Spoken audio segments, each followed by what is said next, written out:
Ghoulash here, and welcome to another entry of The Ghoulog. In this channel's inaugural video, I reviewed the first direct-to-video Scooby-Doo film, Zombie Island, a stone-cold classic. The success of this first direct-to-video film opened the door for 3 directly related sequels in the following years made by the same creative team. Since 2003, there has been at least 1 direct-to-video Scooby-Doo film released every year, but in recent years, there have often been 2 a year. There are now 35 direct-to-video Scooby-Doo films to date, and that's not even counting the TV specials, made-for-TV movies, live-action films, both theatrical and direct-to-video, or of course, the recently released Scoob. It's a lot of Scooby-Doo media is what I'm getting at here. And honestly, at the rate they're going at, and with Scooby TV shows running concurrently with all the film releases, there's bound to be a downward shift in quality when Warner Brothers is going for so much quantity. Which leads me to the film I'm discussing today. Scooby-Doo Return to Zombie Island, the highly anticipated direct sequel to the original Zombie Island. This sequel was released in late 2019 as one of many projects made to celebrate Scooby-Doo's 50th anniversary. Earlier that year, another film, Curse of the 13th Ghost, was released, which revisited and concluded the story of the 80s series, The 13 Ghosts of Scooby-Doo. So it seemed with Return to Zombie Island, there would be a great opportunity to revisit and celebrate the very first direct-to-video Scooby-Doo film. Or, I suppose in Return to Zombie Island's case, the current makers of the direct-to-video Scooby-Doo films saw this as an opportunity to piss on the legacy of their predecessor's masterpiece. Yes, it pains me to say this, but Return to Zombie Island isn't just a mediocre Scooby film, but it's a genuinely terrible movie. Allow me to explain why in this review. Return to Zombie Island starts off on the wrong foot. It picks up directly after the events of the previous film, Curse of the 13th Ghost. Luckily, I have seen that movie, but it's less than ideal to have a story arc between these films instead of making this movie a standalone thing that casual fans who are nostalgic for Zombie Island could just jump into without extra context. You guys hide in the alley. I'll go get help. Even though I have seen Curse of the 13th Ghost, I must admit that Return to Zombie Island's handling of the story continuation is awkward, without much of a recap. And it took me a few moments to realize that this movie was picking up from the last film's events. Essentially, though, in Curse of the 13th Ghost, the Scooby Gang was pressured by a sheriff, who they always managed to be in the jurisdiction of, into quitting their jobs as super sleuths. If I see you driving that mystery machine of yours 1 more mile, I'm putting you away. And the gang took this decision extra seriously by selling the mystery machine, which devastates Fred and leaves the gang without a purpose to their lives. I feel like I just sold part of myself. They do go on another globe-trotting adventure, of course, which leads them to meeting a grown-up flim-flam. I hate that little punk-ass kid. We know, sir, we know. But the outlawing of Mystery Inc.'s mystery solving and their loss of the van isn't resolved by the end of this movie. So Return to Zombie Island is unfortunately forced to continue this story thread with frustrating results. The film begins proper with the gang wrangling a series of monsters while really terrible montage music plays, solving mysteries the way they typically solve them these days, through vehicular manslaughter. The montage ultimately culminates in cameos from 3 classic villains from the original series. The montage was merely a delusion by Fred, though, unable to accept that he gave up the mystery machine for no good reason. I had a terrible dream that I lost the mystery machine. Freddy? The mystery machine is gone. Mystery Inc. no longer exists. Now the gang is just a group of jobless young adults spending their days at a malt shop, but they're not even pounding out screenplays on their MacBooks during all of this. You have a blog? Yes, which you know because you've all subscribed, right? Right off the bat, the film is questionable as a sequel to Zombie Island. Since Mystery Inc. is disbanded by force, this could have been an opportunity to separate the gang at the start, like in the original film, instead of the gang just actively forcing each other to not solve mysteries. We solemnly swear to not solve any more mysteries, man. Since the current swath of direct-to-video Scooby films insist on having a consistent style reminiscent of the original TV series, Return to Zombie Island makes no attempt to conjure up the sense of darker reality that the original Zombie Island had. It feels like the same colorful, over-the-top cartoon world that these films usually go for these days. What you need to do is treat yourself to a vacation. Get away from the city. Go have some fun. At least Curse of the 13th Ghost went to the trouble of giving Daphne a modernized take on her outfit from the 80s cartoon. Return to Zombie Island doesn't even bother giving Fred and Daphne a modernized wardrobe like in the original Zombie Island. The current Scooby films end up feeling like superfluous filler compared to the earlier films that actually felt genuinely special. The inciting incident of Return to Zombie Island that actually gets the story moving is Shaggy and Scoob watching an episode of Elvira, who is running a contest to win a vacation at an island getaway that immediately strikes the gang's fancy. An island retreat sounds fun. And that they very suspiciously also win, without it even being established that Shaggy had entered a contest. Congratulations to Shaggy Rogers.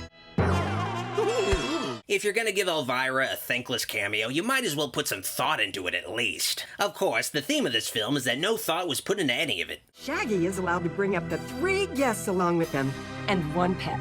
The gang heads out on their tropical vacation by taking passage on a ferry run by a deranged captain out into a dismal Louisiana swamp. Why, I was about to try and solve the mystery of how all these trees in this tropical paradise don't look tropical at all. This is all very familiar to the gang. It is not consistent with the tropical getaway they were promised, but they're not solving mysteries anymore. So they're sworn to also not question any of the suspicious events happening around them. Don't worry, Fred, we get it. It's hard to think about anything but solving mysteries. They're just along for the ride, even if it means they might get killed in the process, being warned right off the bat by the, Hawaiian greeters on this swampy island retreat that the place is swarming with zombies, and the gang even encounters a cat monster that attacks the shuttle to their hotel. You must go before it's too late. The island is infested with zombies. But they're not allowed to question any of this at the behest of Shag and Scoob. I know there's mysterious stuff around every corner, but you promised!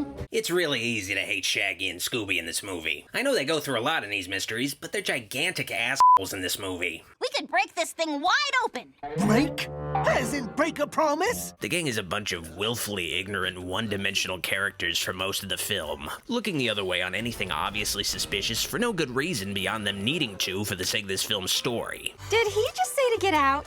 I choose to believe it's some sort of island greeting like aloha. It's incredibly frustrating, nearly to the point of inducing anger. I shouldn't feel angry watching Scooby-Doo. When the gang actually arrives at the resort, they realize it bears a more than passing resemblance to the mansion where they previously encountered zombies and cat people, which leads to a recap of the events of Zombie Island, but it also leads to more of modern Scooby's unnecessary retcons. Like Daphne apparently wasn't a successful TV reporter at one point. She was just working at a TV station as a school project over the summer. Yeah, about that summer when I was working at that TV station for my school project. It was just a brief episode in her life. Your very successful syndicated series on Americana. The animation of the previous film's events is essentially traced for the recap of the first movie, but it really shows a stark contrast in style between the cell animation of the original and the bland, clean, lifeless digital animation of this sequel. We were able to stop them and they melted into nothing. Even though this obviously has to be Moonscar Island, because it's now called Moonstar Island, the gang of course just looks the other way. The only thing we have to do on this island, man,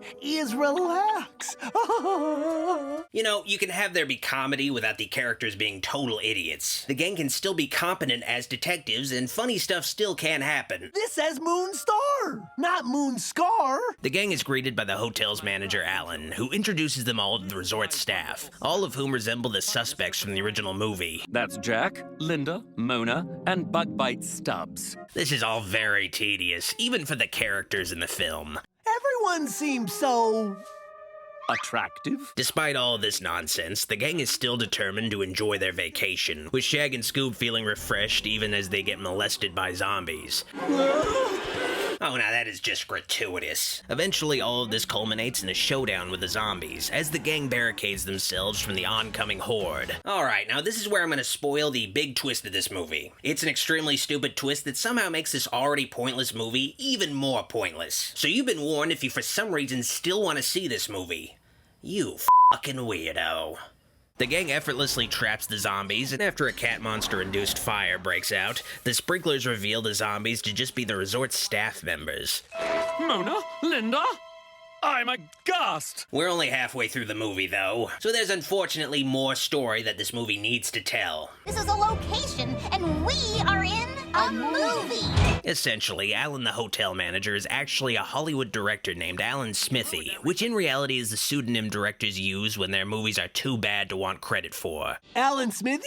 Sure, and this was to be my greatest masterpiece. Honestly, I can't believe this movie wasn't directed by Alan Smithy. Who'd be proud to put their names on this movie? All of the resort staff were really just actors hired by Smithy to make a found footage paranormal activity knockoff, with the Scooby Gang acting as the unwitting heroes of the film, forced to replicate their original adventure on Zombie Island. I'll never be able to finish the film. Oh, no. Because Mystery Inc. has nothing better to do, I guess, they decide to play along and star in Smithy's movie anyway. Unfortunately. Few tears gets them every time.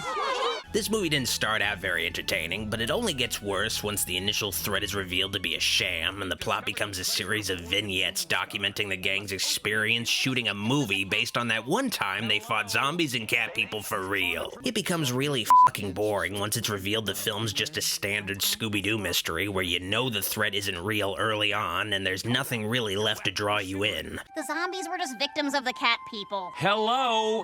Based on a true story? Instead of Return to Zombie Island and its related direct-to-video sequels being allowed to actually be good animated movies that can appeal across generations, Scooby-Doo movies now are relegated to being a babysitter that a parent can put on for their small kids to kill an hour and a half, with little long-lasting appeal or appeal to longtime fans. One time, I swore off gluten for a year, and after that, I ate more gluten in a day than I had my entire life. Fred gets his own hunkier stuntman in a monster truck version of the Mystery Machine as they shoot wacky recreations of the original Zombie Island. It's a total insult to the work put in the original movie, which grounded Scooby-Doo with a sense of reality and horror. With Return to Zombie Island, it feels like this movie was made by people with very little familiarity with the original Zombie Island. Like they were just hired to capitalize on the original Zombie Island and just skimmed its Wikipedia article while writing this sequel. Of course I'm right. I'm Alan Smithy. Have you seen how many movies I've done? It's sad how little it seems the makers of this film seem to give a about Scooby-Doo in general. The late Madame Simone's cats have become feral on the island, but this movie doesn't bother with consistency. In the original film, Scooby chases the cats around, but in this movie, he is instantaneously frightened of these cats because Scooby now has to be a coward in every possible regard.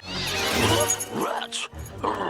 Cat people, of course, reveal themselves to be the true threat of the film, and they look even more like fursonas than the cat people in the original, and Smithy goes mad burning down the ferry, assumingly with the captain on board, so the gang has no choice but to solve the mystery of Zombie Island. Again. Of course, this is a modern Scooby movie, so they don't solve shit or find any clues. There's just a series of wacky chases set to terrible music, and eventually the gang stumbles on the cat shrine that they forgot existed because the gang is unable to remember any of the mysteries they've solved, apparently. I think I know how to stop them. The cat monsters discover Morgan Moonscar's treasure, but are confronted by the Scooby Gang in zombie form, and the cat people are scared into falling into a 1-foot-deep trench. They aren't even trying with the traps anymore. Just fucking pathetic. Bravo! Bravo! I really couldn't ask for a better performance. The Scooby Gang are also, of course, not really zombies. On the outside, at least. They've definitely been acting like zombies for the whole movie, though. They're all certainly dead inside. The cat people are really the ferry captain and Hawaiian greeters very briefly seen an hour earlier in the movie. You know you have a solid Scooby-Doo mystery when the villain is revealed to be a character that was barely a character to begin with. We would have gotten away with it, too, if it wasn't for you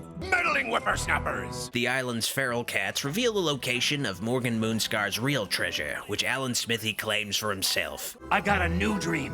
One involving retirement on a tropical island. Oh no, Alan Smithy is going to become the next Jeffrey Epstein, isn't he? Of course, the biggest insult of all comes when Velma, poorly voice acted by Kate McCucci, insists upon retconning the events of the original Zombie Island by stating that the zombies and cat people from that mystery were also just people in costumes messing with them. But the cat people from last time... Must be the same people looking for the treasure this time. And the original zombies? Swamp gas. Go f*** yourself, Velma. In the end, the sheriff, who is clearly just stalking the meddling kids at this point, arrives to pistol whip the gang for solving another mystery, but they're able to win him over by pretending to cry, which shows they no longer have any dignity left.